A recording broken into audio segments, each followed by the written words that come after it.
My story is based on the final fateful voyage of this ship, the Loch Ard, a three-masted clipper built in the Glasgow shipyard of Charles Connell and Sons.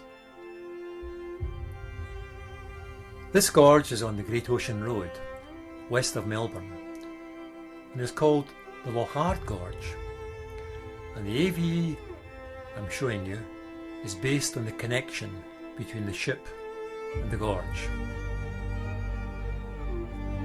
In the 1800s, people were leaving the Scottish Highlands and Islands in droves, seeking a new life, mostly in Canada and the US, but also in Australia.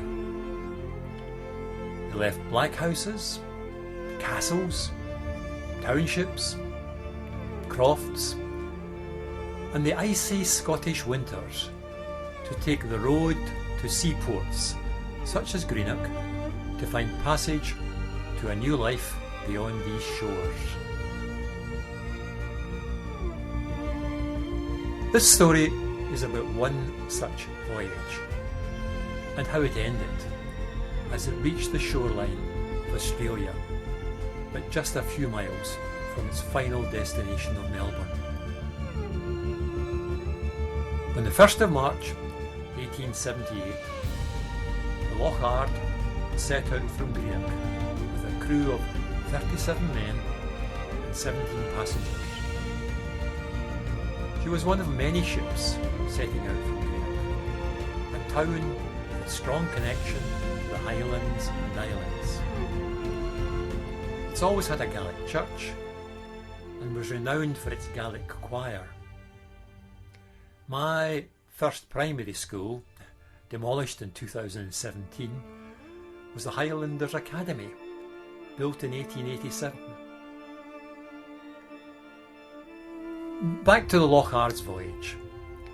Her passage to Australia took exactly 3 months, arriving at the coast west of Melbourne on the 1st of June.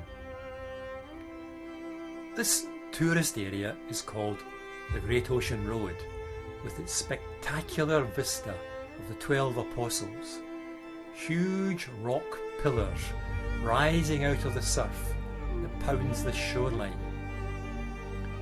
A feast for the eye, but in 1887 it was notorious, greatly feared, being known as the Shipwreck Coast, stretching 130 kilometres.